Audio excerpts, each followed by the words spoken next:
So today is Sasha's birthday and she wanted a traditional roast dinner for her birthday meal.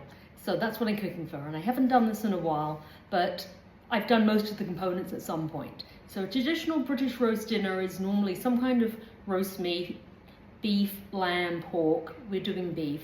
Yorkshire puddings, roast potato, some roasted vegetables. We're doing roast parsnips and we're doing cauliflower cheese. So the first thing I've done is I've cut the potatoes, skinned the potatoes, cut them, and I'm letting them rest in water to get the starch out of them, because that's going to get them really nice and crispy. My aunt used to do the greatest crispy roast potatoes, and one of the things that I learned from her is that after you parboil them, you shape them to get a ragged edge, and that gets them really crispy in the fat. And one of the things I've been reading is that to add to that, you can add semolina flour, but I couldn't find that, so I'm going to add cornstarch, which you can also use. Then the other thing I wanted to show you is that I've parboiled the potatoes and I've drained them, and I'm letting them sit and come to room temperature. Really making sure they're dry helps to get that crispiness. And after I think they're dry, I'm going to shake them with the cornstarch. So the next thing I'm going to do is I'm going to prepare the Yorkshire pudding batter. And that is best if it gets to sit for a while, which is perfect for me because I want to do some things ahead of time so that I can be a little bit more prepared. So I've mixed in, and all the recipes will be in the comments, so don't worry. Whole milk, 3 eggs, a little bit of salt and some flour, and I'm going to blend that up because then it'll get nice and smooth, and then I can let it rest before cooking it later. So I'm making the cheese sauce for the cauliflower cheese. I've boiled the cauliflower. Now, I don't use a recipe for this. I've been making cheese sauce for a long time.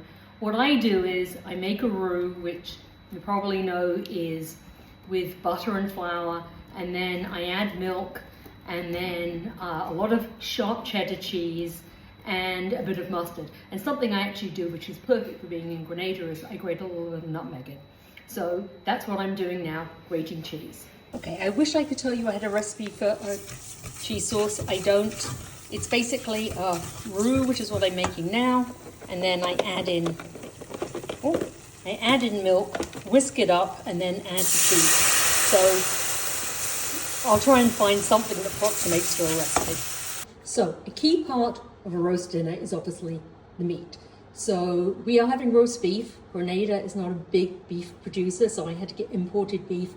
What I really wanted was a 3-rib roast. You can do this with different cuts, but certainly a rib roast is very nice. I could only get 3 separate ribs, but I've been assured that this is just going to mean it's going to be crispier on the outside. The key thing is take it out and let it sit for about 30 minutes and season it. The oven's preheated. The ribs are on a rack. Now, if you had just one roast, obviously you could organize it a little bit better than this. The rack is important to keep the air circulating. The smaller of the rib roast is out of the oven and resting. Looks good. There's some gravy bubbling away. The potatoes are in the oven and the parsnips are about to go in. So for dessert, I'm making a very traditional British dessert, particularly traditional with Sunday roast, and it's a big favorite of all of us. Sticky toffee pudding. Now, when you have this in Britain, sometimes it's more cakey, sometimes it's more puddingy. I think we all like it when it's more puddingy. Can't even say that. So this is Nigella Lawson's recipe, which I've been making for years. And what's great about it is not only is it really, really good, it's really, really easy. So what I've done is you basically make the cake batter, and I can make that ahead of time, which is what I've done.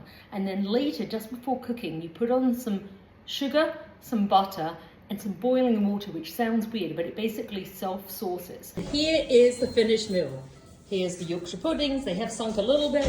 Roast potatoes, the beef, the parsnips, the Brussels sprouts, and some gravy, and I couldn't find a jug. So yes, it's very unsophisticated in a cup. Enjoy. And finally, the sticky toffee pudding, which we're having with custard and cream.